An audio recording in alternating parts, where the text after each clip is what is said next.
Objetividad, relativismo y verdad. Escritos filosóficos. 1. Por Richard Rorty.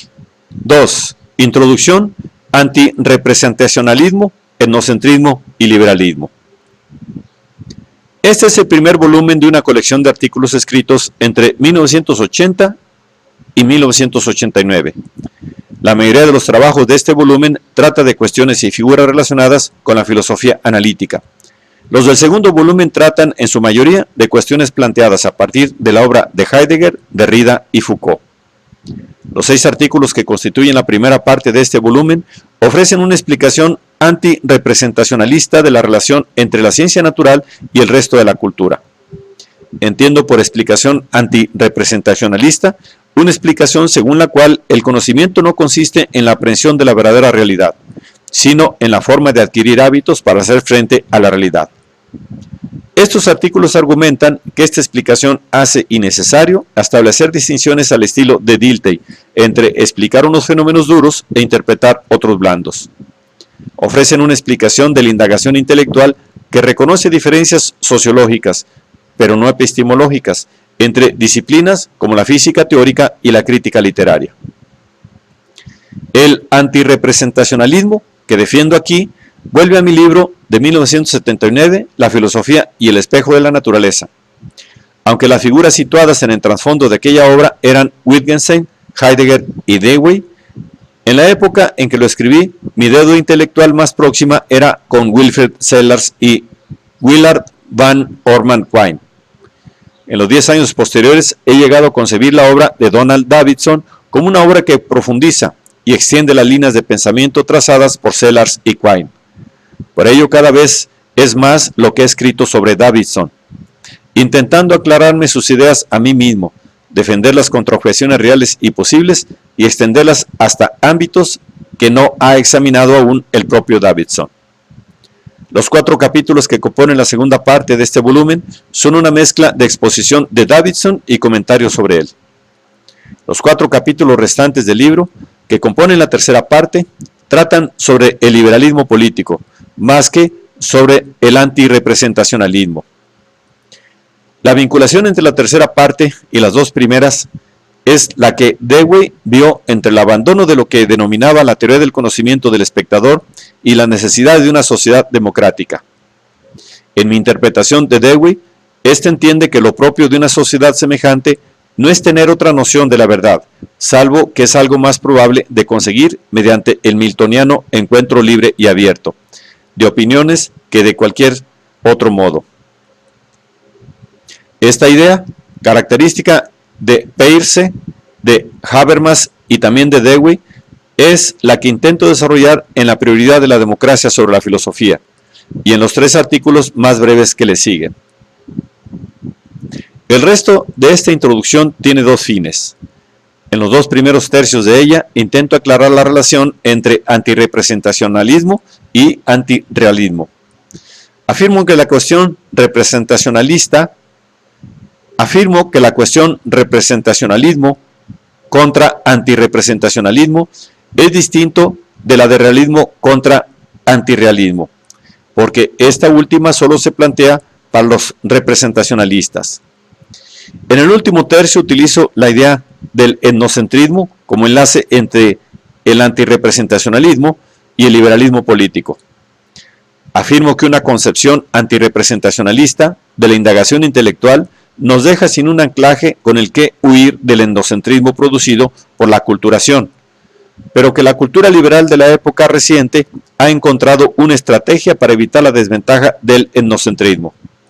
Consiste en estar abierto a los encuentros con otras culturas reales y posibles, y convertir esta apertura en un elemento esencial de su autoimagen.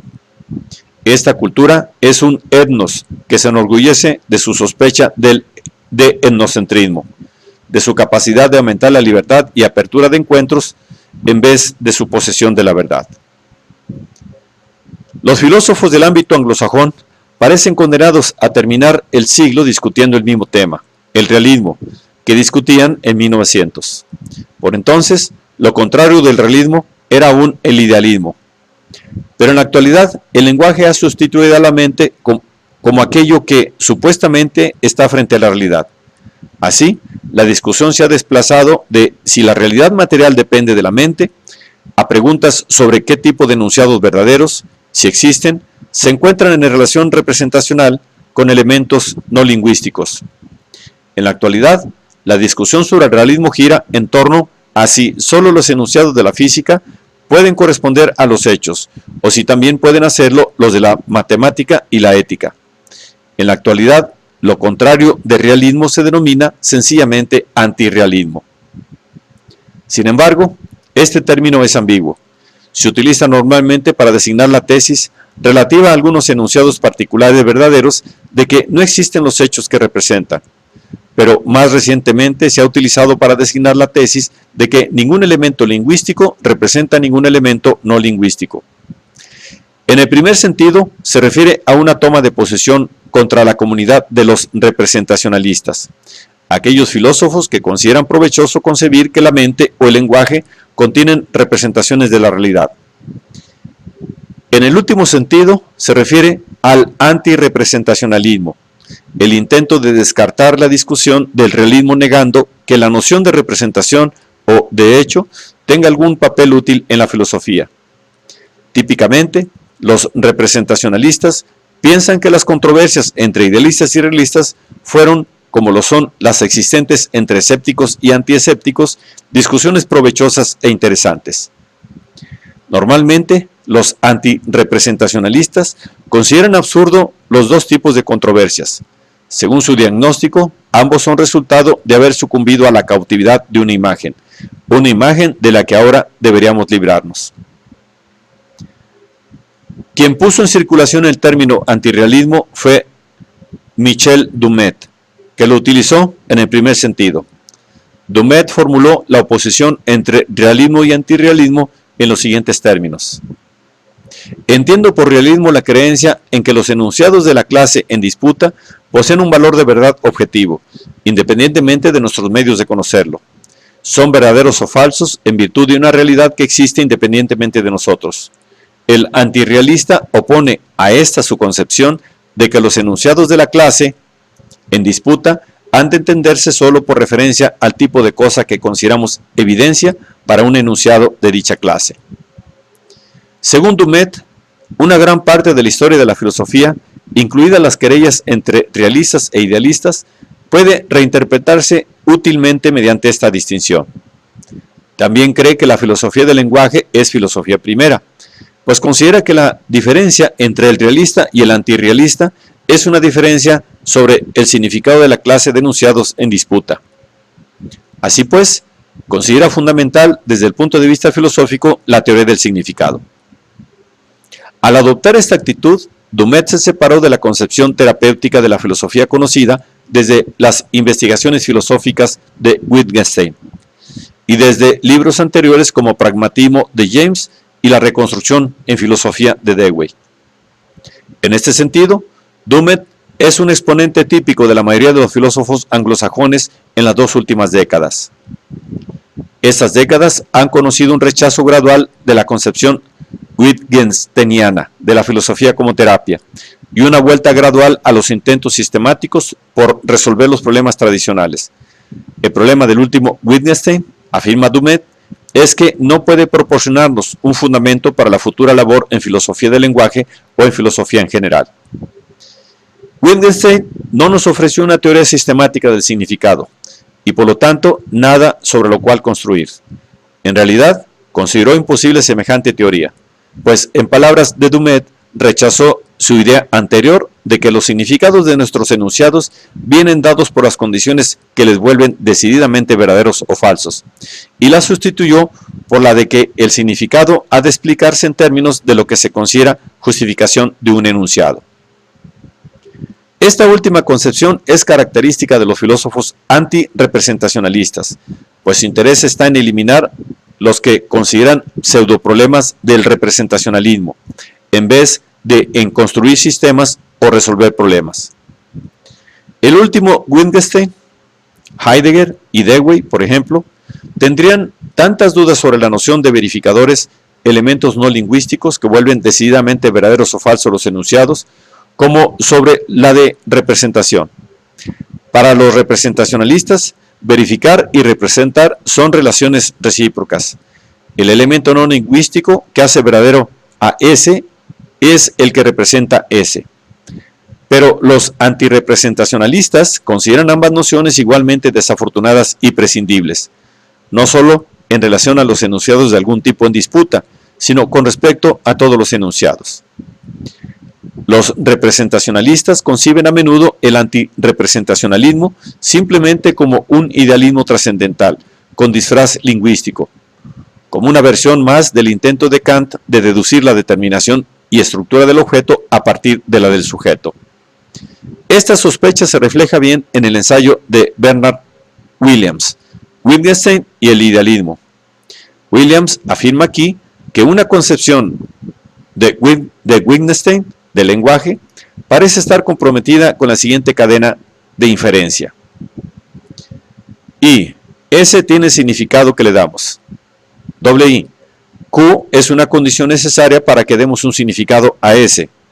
Ergo, I, de no ser por Q, S carecería de significado. 4. Si S no tuviese significado, S no sería verdadero. Ergo, 5. De no ser por Q, S no sería verdadero. Dado que normalmente los valores de Q incluyen prácticas sociales humanas, la conclusión de este conjunto de inferencias recuerda efectivamente al idealismo trascendental. Pero el antirrepresentacionalista respondería que 5 dice simplemente que a menos que participemos en determinadas prácticas sociales, no habrá enunciados que podamos llamar verdaderos o falsos. Sin embargo, Williams responde que no es obvio que para la citada concepción de Wittgenstein podamos establecer tan fácilmente una línea entre el enunciado S, que expresa la verdad, y lo que sucede si se da S. Según él, normalmente los antirrepresentacionalistas no piensan que detrás del enunciado verdadero S hay un fragmento de realidad no lingüística configurado por el enunciado denominado el hecho de que S, un conjunto de relaciones entre objetos que valen independientemente del lenguaje, que vuelva verdadera a S. Por ello, concluye Williams, los antirrepresentacionalistas, y en particular el último Wittgenstein, están comprometidos con la idea de que la determinación de la realidad proviene de aquello que hemos decidido o estamos dispuestos a considerar determinado. El problema de esta conclusión es que sugiere una dependencia causal. El problema de esta conclusión es que sugiere una dependencia causal. La imagen que evoca la terminología de Williams es la de una poderosa fuerza inmaterial denominada mente o lenguaje o práctica social. Una fuerza que modela los hechos a partir de una masa indeterminada, construye la realidad a partir de algo no suficientemente determinado para ser tenido por real. El problema de los antirrepresentacionalistas consiste en hallar una forma de expresar su posición que no comporte esa idea.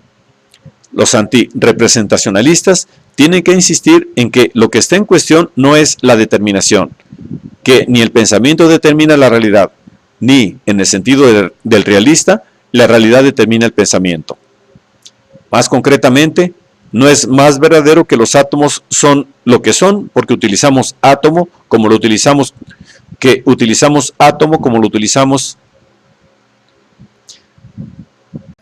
como lo utilizamos porque los átomos son como son. Ambas afirmaciones, a saber el antirrepresentacionalista, son totalmente vacías. Ambas constituyen pseudoexplicaciones. Es especialmente importante el que el antirrepresentacionalista insiste en que esta última explicación es una pseudoexplicación. Se trata de una tesis que podemos esperar que formulará, tarde o temprano, el realista típico. Este dirá que conseguimos una representación precisa porque en ocasiones los elementos no lingüísticos hacen que los elementos lingüísticos se utilicen como se utilizan. No solo en el caso de enunciados particulares relativos a prácticas sociales, como cuando el movimiento de una pelota de tenis hace que el árbitro exclame out, sino en el caso de prácticas sociales en su conjunto. Según esta explicación, La razón por la que los físicos han llegado a utilizar átomo, como lo hacemos nosotros, es que realmente existen átomos allá afuera que se han hecho representar de forma más o menos exacta, que han hecho que tengamos palabras que se refieren a ellos y que tomemos parte en la práctica social llamada explicación física microestructural. La razón por la que esta explicación tiene más éxito que, por ejemplo, la explicación astrológica es que ahí fuera no hay influencias planetarias, mientras que sí hay en realidad átomos ahí fuera.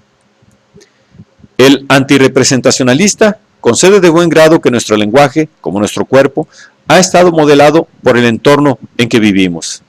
En realidad, insiste en esta idea, la idea de que nuestra mente o nuestro lenguaje no podría estar, como teme el representacionalista escéptico, fuera de contacto con la realidad, como tampoco podrían estarlo nuestros cuerpos.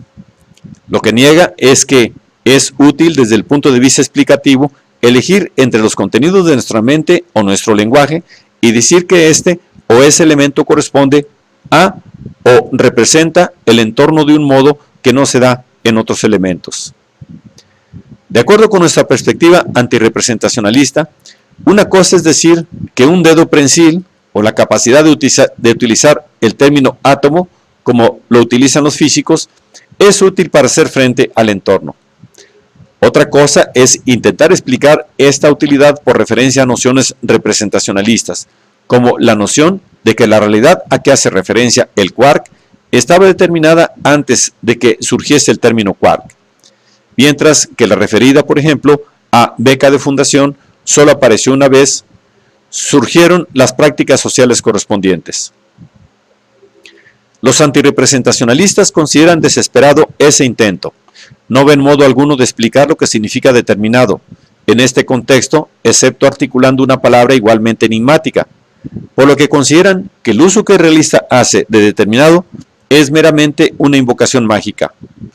Igual que Quine sugiere que debemos desechar toda serie de conceptos, por ejemplo, sinónimo, conceptual, que se invocan para hacernos pensar que entendemos lo que significa analítico. Los antirrepresentacionalistas sugieren que debemos desechar toda la serie de conceptos, por ejemplo, cuestión de hecho, bivalencia, que se utilizan para hacernos pensar que entendemos lo que significa la determinación de la realidad. Los antirrepresentacionalistas consideran prescindible esta última serie, porque no ven la manera de formular una prueba independiente de la exactitud de la representación, de la referencia o correspondencia a una realidad determinada de forma antecedente. Ninguna prueba distinta del éxito que supuestamente se explica por esta exactitud.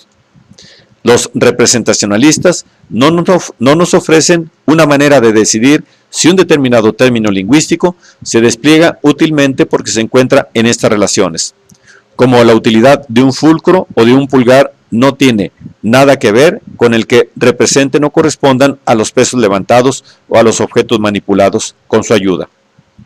Así pues, los antirrepresentacionalistas piensan que la expresión utilizamos el término átomo como lo utilizamos y la física nuclear funciona porque los átomos son como son, no es más esclarecedora que el opio hace dormir a la gente por su fuerza dormitiva. Esta idea de que no hay una prueba de exactitud de la correspondencia independiente es el núcleo del argumento de Putnam, según el cual nociones como referencia, nociones semánticas que relacionan el lenguaje con el no lenguaje, son internas a nuestra concepción general del mundo. Según Putnam, el intento de los representacionalistas de explicar el éxito de la astrofísica y el fracaso de la astrología está condenado a ser meramente un cumplido vacío a menos que alcancemos lo que denomina la perspectiva de Dios, una perspectiva que se ha desvinculado de algún modo del lenguaje y de nuestras creencias y las ha contrastado con algo sin su ayuda. Pero no tenemos idea de lo que sería estar en semejante perspectiva. Como dice Davidson, no hay posibilidad de que alguien pueda adoptar una perspectiva superior para comparar esquemas conceptuales, por ejemplo, el del astrólogo y el del astrofísico, desprendiéndose temporalmente del suyo propio. Desde la perspectiva del representacionalista, el hecho de que nociones como representación, referencia y verdad se despliegan de manera interna a un lenguaje o teoría no es razón para desecharlas. El hecho de que nunca podamos conocer si una teoría física madura, que parece no dejar nada que desear, pueda no estar totalmente errada, afirma el representacionalista, no es razón para privarnos de la noción de estar errada. Y añaden que pensar lo contrario es ser un verificacionista, alguien indeseablemente antropocéntrico, del mismo modo en que lo fue el idealismo del siglo XIX. Es sucumbir a la influencia de lo que Thomas Nagel llama una importante variedad del idealismo de la filosofía contemporánea, según la cual lo que existe y la forma de ser de las cosas no pueden ir más allá de lo que en principio podríamos pensar al respecto. Nagel opina que privarnos de nociones como representación y correspondencia sería dejar de intentar saltar fuera de nuestra mente un esfuerzo que a algunos les parecerá demente, pero que yo considero filosóficamente fundamental. Los antirrepresentacionalistas no consideran dementes estos esfuerzos, pero piensan que la historia de la filosofía demuestra que han sido estériles e indeseables. Piensan que estos esfuerzos engendran el tipo de pseudoproblemas que Wittgenstein quiso evitar abandonando la imagen que le tuvo cautivo cuando escribió el Tractatus. Wittgenstein no estaba demente cuando escribió ese libro, pero tenía razón cuando más tarde se describió a sí mismo como alguien que había estado revoloteando dentro de una botella. Su huida de la botella no fue, como sugiere Williams, cuestión de revolotear en la dirección del idealismo trascendental, sino más bien de rechazar cualquier tentación a responder preguntas como ¿está la realidad determinada intrínsecamente? ¿O bien su determinación es resultado de nuestra actividad? No estaba sugiriendo que determinamos la forma de ser de la realidad. Estaba sugiriendo que no debíamos plantear preguntas para responder a las cuales tuviésemos que saltar fuera de nuestra mente. Sugería con ello que tanto el realismo como el idealismo comparten presupuestos representacionalistas que mejor sería desechar. Nagel piensa que si seguimos a Wittgenstein, hemos de reconocer que todo pensamiento es una ilusión, puesto que para el Wittgensteiniano, el ataque a los pensamientos trascendentes depende de una posición tan radical que también socava las pretensiones trascendentes más débiles, incluso del pensamiento menos filosófico. Una concepción bastante semejante puede encontrarse en la respuesta de David Lewis a la sugerencia de Putnam de que debemos permanecer dentro de una teoría, limitarnos a no buscar una perspectiva divina. Lewis concede que si las teorías de la referencia se verifican por nuestras intenciones referenciales, es irrehuible el interiorismo de Putnam, pero afirma que lo que decimos y pensamos no solo no fija aquello a que nos referimos, sino que ni siquiera la cuestión previa de cómo ha de fijarse aquello a que nos referimos. Así pues, prosigue, necesitamos una limitación en las teorías de la referencia que sea algo diferente a nuestras intenciones referenciales, y podemos conseguirla tomando la física en su valor facial. La física, según Lewis, profesa descubrir las propiedades de élite, donde élite significa aquellas cuyos límites están fijados por la identidad y la diferencia objetivas en la naturaleza. Lewis concibe así el representacionalismo como el valor facial de la física. Esto es característico de los representacionalistas, que son realistas en vez de escépticos. Estos consideran a la física como un ámbito de la cultura en la que, de manera más ostensible, recupera terreno el conocimiento de la realidad no humana, en contraposición al ámbito de las prácticas sociales. El representacionalista cree, en palabras de Williams, que podemos elegir entre nuestras creencias y los rasgos de nuestra cosmovisión, algunos que razonablemente podemos afirmar representan al mundo de una manera sumamente independiente de nuestra perspectiva y sus peculiaridades. En cambio, los antirrepresentacionalistas no ven un sentido en que la física sea más independiente de nuestras peculiaridades humanas que la astrología o la crítica literaria. Para ellos, los diversos ámbitos de la cultura responden a diferentes necesidades humanas, pero no hay forma de situarse fuera de todas las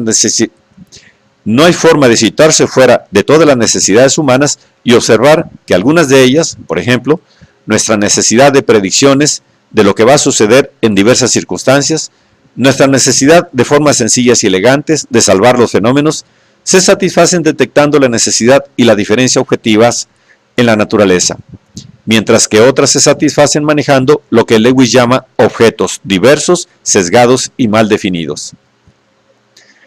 La necesidad humana que se satisface por el intento de situarse fuera de todas las necesidades humanas, la necesidad de lo que Nagel denomina trascendencia, es una necesidad que, según los antirrepresentacionalistas, no es culturalmente deseable exacerbar. Consideran que esta necesidad es eliminable por medio de una educación moral adecuada. Una educación como la recomendada por Nagel, que eleve a las personas desde la posición de humildad. Esta educación intenta sublimar el deseo de estar en relaciones adecuadamente humildes con realidades no humanas, en el deseo de encuentros libres y abiertos entre seres humanos, encuentros que culminan o en el acuerdo intersubjetivo o en la tolerancia recíproca. Si nos separamos del contraste que establece Dumet entre concepciones realistas y antirrealistas sobre diversas clases de enunciados, encontramos que el antirrealismo se utiliza en el segundo de los dos sentidos que distinguía anteriormente. En este sentido, el sentido en que es sinónimo de lo que he venido denominando antirrepresentacionalismo, se ha llegado a considerar en los últimos años a Davison como el antirrealista por antonomasia. Originalmente, Dumet presentó a Davison como el realista arquetípico, pero este se ha pronunciado anteriormente afirmando claramente que esta era una definición errónea de su concepción. Así, por ejemplo, afirma que las creencias son verdaderas o falsas, pero no representan nada. Conviene librarse de las representaciones y con ellas de la teoría correspondentista de la verdad, pues es el pensar que existen representaciones lo que suscita pensamientos relativistas. Davidson ha argumentado en artículos que cubren un periodo de 20 años que tan pronto adoptemos la distinción esquema-contenido, la distinción entre realidades determinadas y un conjunto de palabras o conceptos que puede ser o no adecuados a ellos, nos encontramos innecesariamente enredados en la cuestión relativismo versus absolutismo, es decir, de si nuestro conocimiento es meramente relativo a lo que Williams llama nuestra perspectiva y sus peculiaridades, o si está en contacto con lo que Lewis llama la identidad y la diferencia objetivas en la naturaleza. Por ello nos invita a desechar esta distinción, y con ella la idea de que las creencias representan un contenido según las convenciones de un esquema. Davidson no tiene un parti pris en favor de la física, y no piensa que esta ciencia, o cualquier ciencia natural, puede ofrecer un anclaje en los cielos, algo que puede elevarnos desde nuestras creencias hasta un punto de vista desde el cual percibimos las relaciones de esas creencias con la realidad. En cambio, considera que estamos en contacto con la realidad en todos los ámbitos de la cultura, tanto la ética como la física, tanto la crítica literaria como la biología, en un sentido de estar en contacto con, que no significa representación razonablemente exacta, sino simplemente causado y causante. En el empeño de obviar este intento para cambiar los términos de la controversia y elevarse por encima de las antiguas disputas, David Papineau ha ideado algunas definiciones nuevas del término antirrealista, unas definiciones adaptadas para sintonizar con Davidson.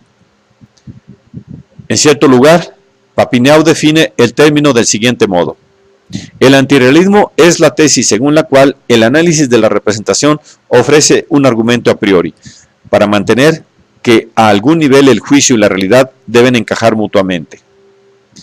En otra ocasión lo presenta así: los antirrealistas son filósofos que niegan que tenga sentido concebir la realidad como es en sí misma, haciendo abstracción de la forma en que se representa en el juicio humano.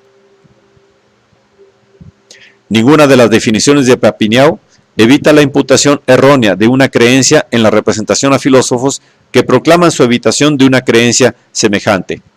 Con todo, la última definición, si no la primera, recoge algo importante de la concepción de Davidson, pues éste afirma que las creencias son por su naturaleza generalmente verdaderas, y también que el agente no tiene más que reflexionar sobre qué es una creencia para apreciar que la mayoría de sus creencias básicas son verdaderas, y entre estas las que mantiene con mayor seguridad y que concuerdan con el cuerpo central de sus creencias, son las que más probabilidades tienen de ser verdaderas.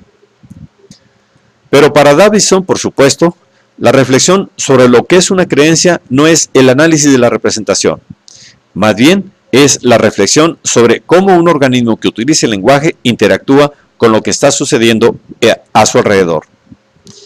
Al igual que Dewey, Davidson parte de Darwin en vez de Descartes, de las creencias como adaptaciones al entorno en vez de como cuasi imágenes. Al igual que Bain y Peirce, considera que las creencias son hábitos de actuar en vez de partes de un modelo del mundo, construidas por el organismo para ayudarle a enfrentarse a este. Este enfoque no cartesiano y antirrepresentacionalista es, tanto en Dewey como en Davidson, cabalmente holista. Ambos no ven la necesidad o posibilidad de una teoría que empieza por especificar qué fragmentos del lenguaje enlazan con qué fragmentos de realidad, lo que Davidson llama una teoría constructiva. Building block. Para Dewey, el paradigma de esta teoría era el empirismo del dato de los sentidos. Para Davidson, son los intentos como los de Kripke y Field para volver a conceptos como el de referencia susceptibles de un análisis e interpretación independiente en términos de conceptos no lingüísticos. Frente a estos intentos, Davidson sugiere que las palabras, los significados de las palabras, la referencia y la satisfacción son postulados que necesitamos para implementar una teoría de la verdad, entendiendo por tal no un intento de explicar el significado del término verdadero, ni un intento de analizar nociones como corresponde a o verifica. En cambio, semejante teoría es una explicación de cómo las marcas y ruidos emitidos por determinados organismos encajan unos con otros en una pauta coherente. Una pauta que puede encajar a su vez en nuestra explicación general de la interacción entre estos organismos y su entorno. El argumento de Davidson de que debemos interpretar las creencias de semejante organismo, incluido nosotros, como verdaderas, y la mayoría de los conceptos de cualquier organismo como conceptos que también poseemos nosotros, equivale a la tesis de que no pensaremos haber hallado semejante pauta coherente a menos que podamos ver a estos organismos hablar mayoritariamente sobre cosas con las cuales se encuentran en relaciones reales de causa-efecto. Dado que nuestra teoría de la forma de correlacionar las marcas y ruidos de otro organismo con los nuestros ha de encontrar su lugar en una teoría general de nuestra relación y la suya con los respectivos entornos, no hay lugar en ella para el tipo de vinculación global entre organismo y entorno que es capaz de generar la noción cartesiana de representación interior del entorno. En términos más generales, no hay lugar en ella para una noción de pensamiento o lenguaje, capaz de estar mayoritariamente fuera de sintonía con el entorno, pues no hay forma de dar sentido a la noción de fuera de sintonía. Así pues, Papineau tiene razón, en cierto sentido, al decir que para Davidson el juicio y la realidad deben encajar mutuamente. Pero esto no quiere decir que, para Davidson, la mayoría de nuestras representaciones tengan que ser precisas, pues los juicios, hábitos de acción, incluidas las producciones habituales de determinadas marcas o ruidos, no son representaciones. También tiene razón al decir que para Davidson no tiene sentido concebir la realidad como es en sí, haciendo abstracción de la forma en que se representa en el juicio humano. En cambio, la teoría teleológica de la representación de Papineau tiene precisamente por objeto llevarnos a concebir la realidad de ese modo. Su defensa del realismo, contra el que considera antirrealismo de Davidson, depende de la idea de que podemos utilizar la biología para dotarnos del tipo de bloques de construcción que el holismo davidsoniano estima imposible de obtener. Dado que Papineau considera los organismos como modelos constructivos del entorno, toma la noción de condición de verdad para la atribución de un predicado observacional como árbol, como aquella situación que se supone representa desde un punto de vista biológico el agente de una función causal dada. A continuación, argumenta que no hay razón para pensar que en los conceptos no observacionales no exista semejante vínculo biológico firme, y por ello, pues, como con razón afirma, todos los conceptos son en alguna medida no observacionales. No hay razón para pensar que los conceptos de diferentes comunidades tengan que responder por igual a referentes objetivamente existentes. Así pues, concluye, no hay razón para dudar que muchas de nuestras afirmaciones, quizás la mayoría, no tienen condiciones de verdad.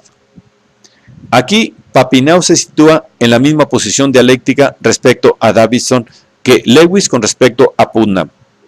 Papineau y Lewis comparten la convicción de que existen relaciones de hecho independientes de la teoría e independientes del lenguaje, detectables por la ciencia natural, y que se dan o no se dan entre fragmentos individuales del lenguaje y fragmentos individuales de no lenguaje.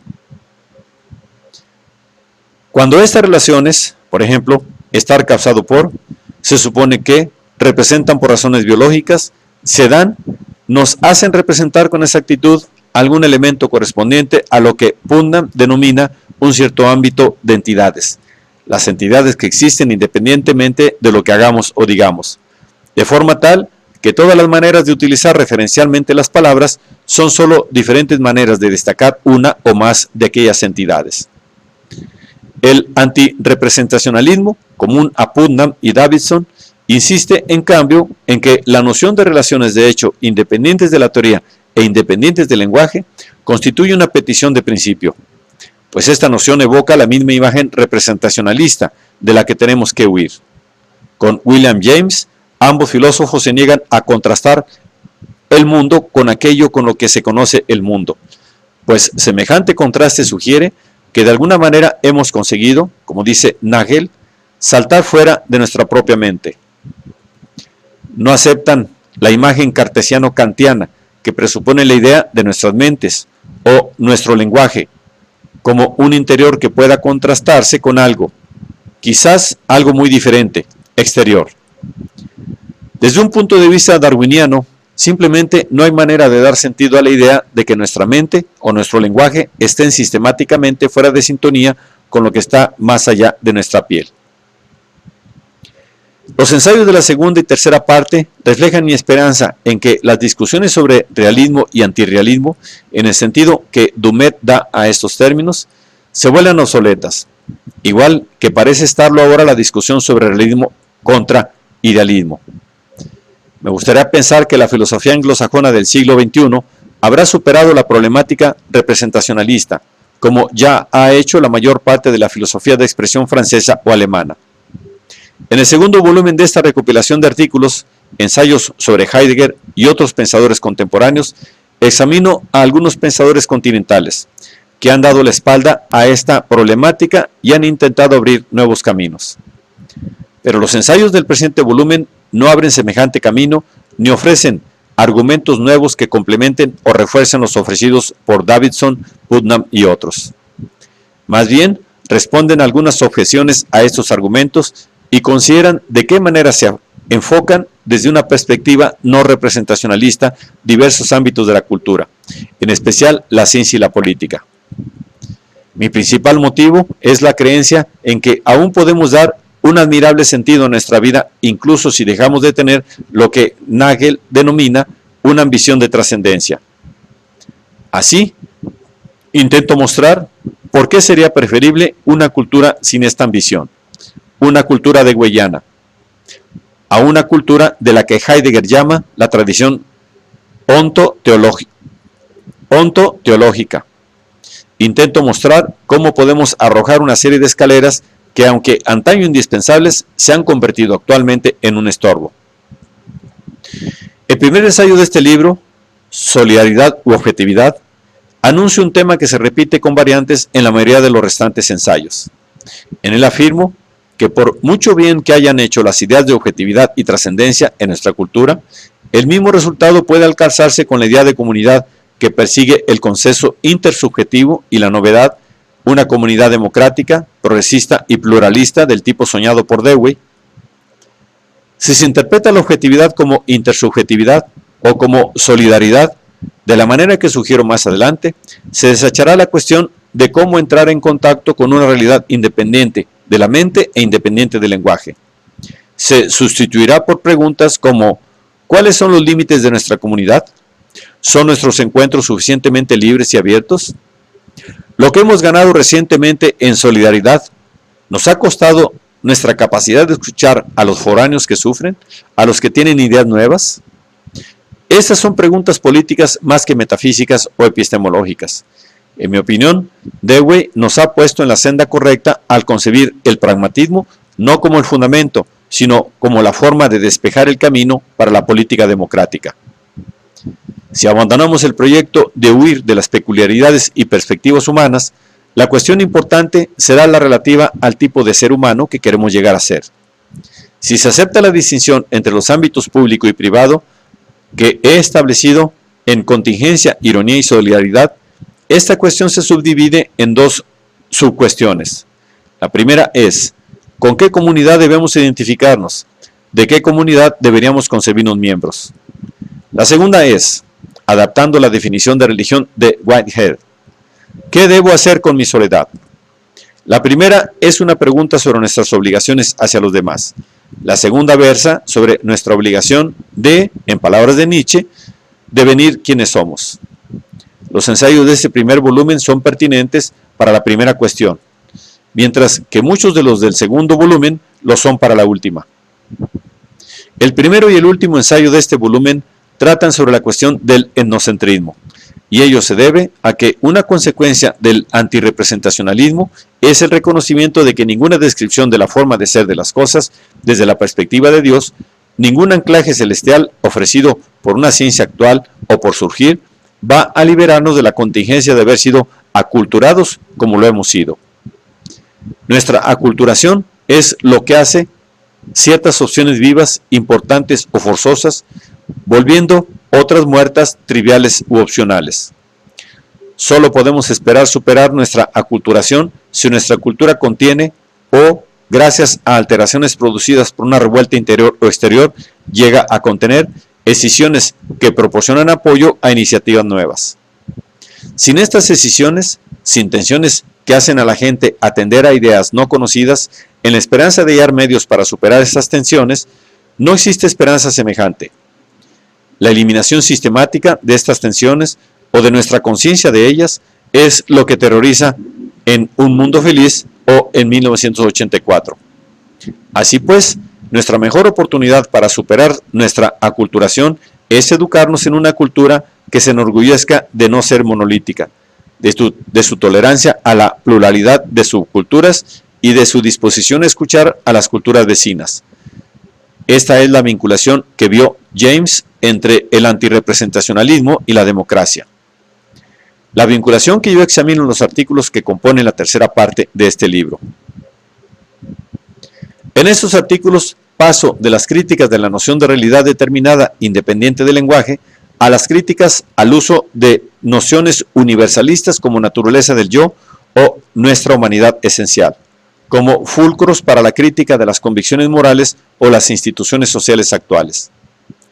Defiendo que, en vez de intentar saltar fuera de nuestra mente, intentar elevarse por encima de las contingencias históricas que llenaron nuestra mente hasta llegar a las palabras y creencias que contiene actualmente. Hagamos de la necesidad virtual e intentemos y nos contentemos con enfrentar unas partes de nuestra mente con otras. Para nosotros, los antirrepresentacionalistas, esto equivale a decir que no deberíamos intentar lo imposible. No deberíamos buscar anclajes celestiales, sino solo un asidero. Esta forma de concebir las propuestas de cambio moral o social le parece a muchos, en especial a quienes se consideran radicales en política, un consejo a la desesperada, una apología de los poderes existentes. Pero no lo es. Solo es una forma de decir que la actividad de saltar fuera de nuestra propia mente, que recomienda Nagel, no es, en el único sentido en que es posible, un proceso de dejar a un lado nuestros vocabularios, creencias y deseos antiguos, sino más bien de aumentarlos y modificarlos contraponiéndolos entre sí. Se trata de un proceso de reforma y ampliación más que de revolución. Así pues, la imagen de saltar fuera de nuestra mente a algo externo, desde donde podemos volvernos y mirar hacia ella, debe sustituirse. La imagen alternativa es la de una mente que gradualmente se vuelve mayor y más fuerte y más interesante por la adición de nuestras opciones. nuestros candidatos o creencias y deseos expresados en vocabularios nuevos. El medio principal de este crecimiento, como afirmo en Contingencia, Ironía y Solidaridad, y también en el capítulo de este libro, Ruidos poco conocidos, es la ampliación gradual de nuestra imaginación mediante el uso metafórico de viejas marcas y ruidos. Parte de la hostilidad y de las sospechas que han suscitado algunos de los ensayos en este libro, en especial la prioridad de la democracia sobre la filosofía y liberalismo burgués postmoderno, en personas situadas políticamente a mi izquierda, puede deberse a mi uso ambiguo del término etnocentrismo. Esta ambigüedad ha hecho que parezca que esté intentando una deducción trascendental de la política democrática a partir de premisas antirrepresentacionalistas.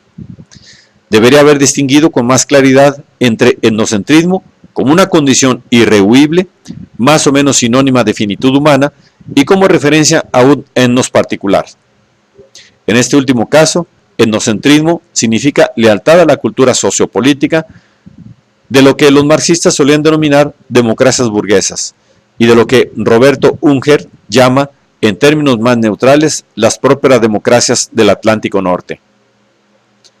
La mayoría de los críticos de izquierda están bastante bien dispuestos hacia el antirrepresentacionalismo que defiendo, pues esta es la concepción tanto de Nietzsche y de Foucault como la de Dewey y Davidson, pero se conciben a sí mismos fuera de la cultura sociopolítica del liberalismo con la que se identificó Dewey, una cultura con la que yo me sigo identificando.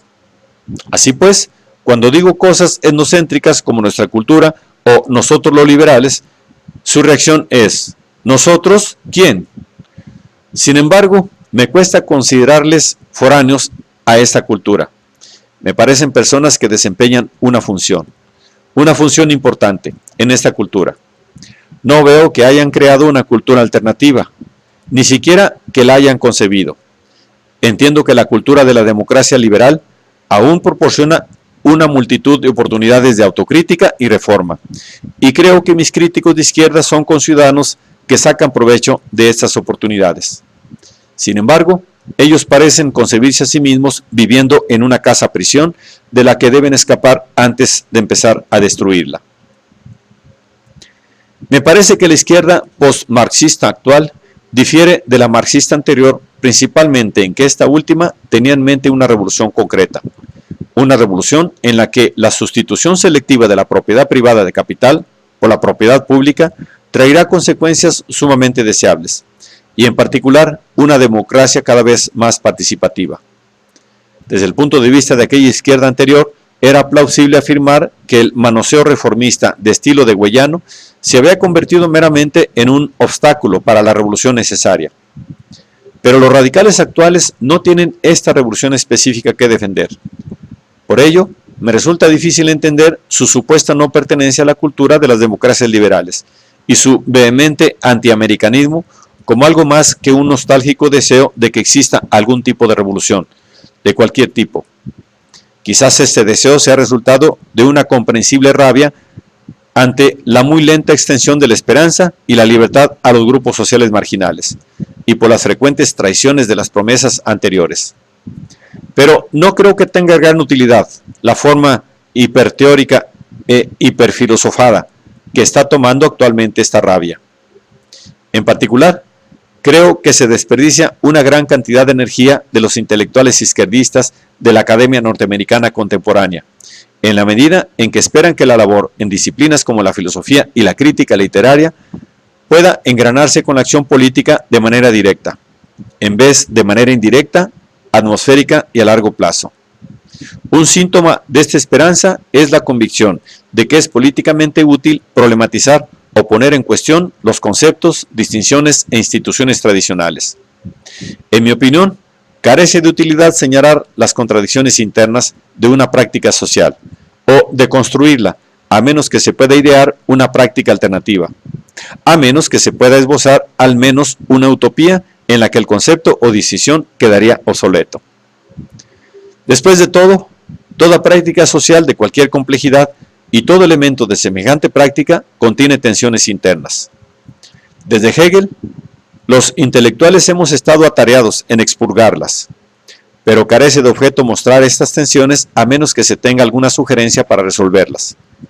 La izquierda liberal de Guayana y la izquierda marxista radical de mi juventud intentaron pergreñar visiones utópicas, sugerir prácticas que minimasen las tensiones en cuestión.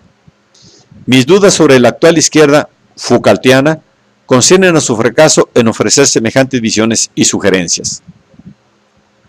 En estas últimas páginas he intentado esbozar la vinculación entre el antirrepresentacionalismo, el etnocentrismo y las virtudes de la cultura sociopolítica de las democracias liberales.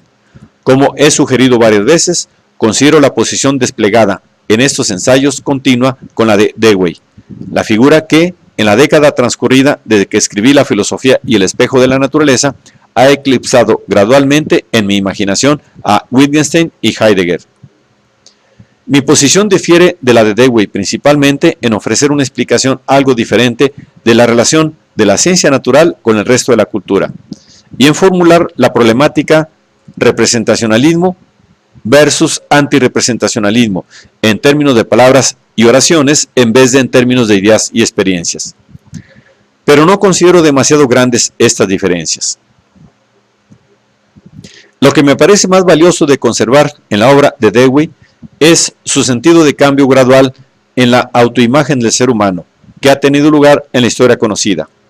El cambio desde una sensación de su dependencia de algo anteriormente presente o una sensación de posibilidades utópicas de futuro. El crecimiento de su capacidad de mitigar su finitud mediante el talento para la autocreación. Dewey consideró episodios centrales de esa historia la tolerancia religiosa, Galileo, Darwin y sobre todo el surgimiento de los estados democráticos y de electorados informados. Su propio esfuerzo por refutar las doctrinas representacionalistas, un esfuerzo que le sumió en